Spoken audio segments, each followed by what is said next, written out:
I'm Cassi Steele, and I teach sixth grade reading at Hazard Middle School. I call it personalized learning for our paws because our mascot is the bulldog. Um, and it focuses on implementing personalized instruction into my classroom, which stemmed from my problem of practice, which was that my students were not reading on grade level. Personalized learning is something that I've heard used often, but I never really had looked that much into it. Um, so when I saw that my kids were having problems, I knew that the regular traditional instruction just was not reaching them the way that they needed to be reached. So I started looking more into personalized learning. Um, the data that I used to determine what my problem was collected from previous grades, and I also gave them a base level test, paper and pencil, traditional, to see the difference between that and then when I started using the personalized learning. Um, does anybody know what personalized learning is? I know you know, Vivi. Well, it is a strategy that's used to improve student learning and achievement. And some of its hallmarks are that it's tailored to students individually, so it's not one size fits all. It is student centered. You have virtually unlimited resources versus the traditional style, which normally you have a textbook and you have worksheets. But with personalized learning, there's all kinds of digital content that you can use. The pacing for students is usually self-paced instead of expecting all students to master a certain skill all within the same time. It varies just based on the student and their individual pace that they need to go at before they master something. Frequent skill checks guide progress and they self-adjust to the students' achievement levels. So you're constantly checking, you're constantly getting feedback when it comes to personalized learning. One big thing is that they have around the clock access for anytime, anywhere learning. So they don't have to just be at school to do this personalized learning. They can do it when they're at home, if they're on a break, whatever. If they need to access it, they can access it. Instead of just receiving information, they interact with it and they contribute to their learning. Teachers serve only as a guide, they're not a facilitator. So, like I said, it's student centered. It's not about the teacher, it's about the student. And finally, technology, which will be the catalyst to my project. So, with the use of technology, my students will experience the change from traditional learning to personalized learning through the use of digital programs that will cater to their individual needs when it comes to reading instruction. Programs such as MobyMax and Read Theory, which they will access by using Google Chromebooks, will be used with my Reading Plus, that's my RTI students, to address the problem of their low reading levels.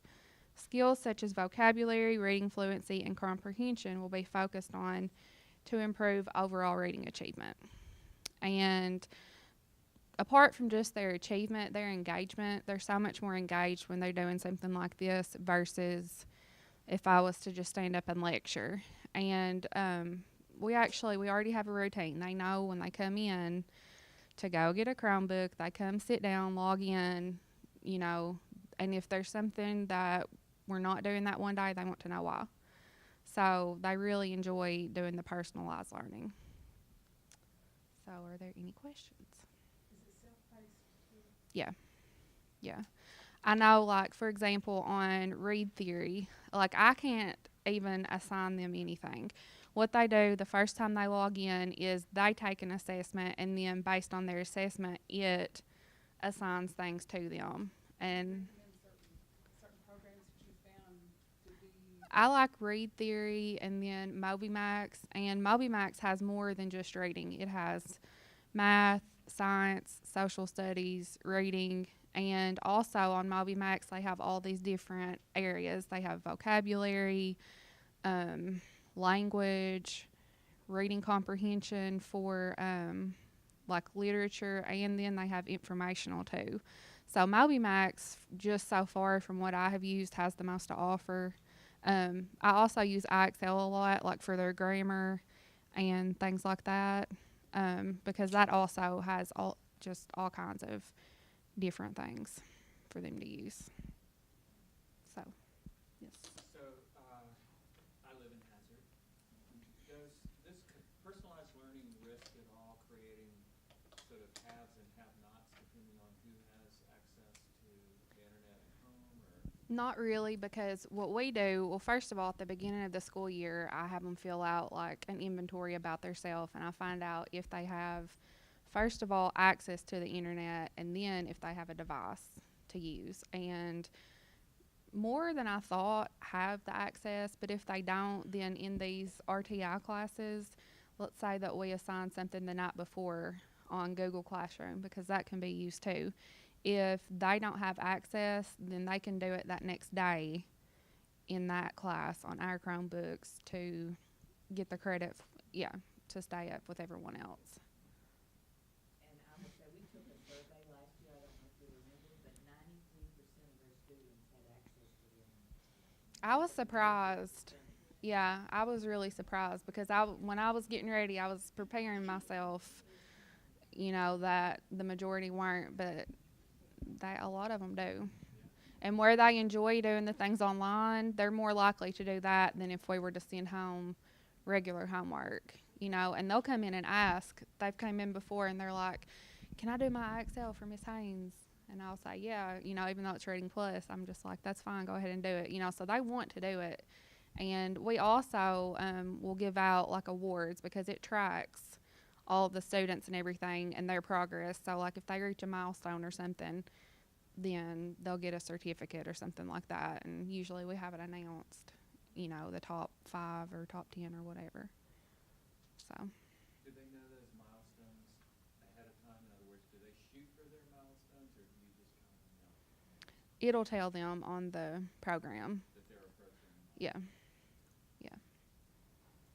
So. Did you use your money that way, like for the devices, or? Yeah, for the Chromebooks, because right now we don't have enough. Like we go back and forth borrowing each other's, but I'll have enough for my whole RTI class now. So, yep. I might add, as I always do, these teachers have written grants every year, so they've gotten like 4 at a time. So they're almost to a complete one-to-one in their classrooms because they've taken the initiative to write the grants and receive them. So I'm really proud of them. Yeah, and the kids know too what we're doing today. They know why we were here, and they're excited, that they're going to get more Chromebooks, because they said, I get tired of having to go to Miss Haynes' room and get my Chromebook. And I'm like, well, I'm sorry, but, it's just right down the hall.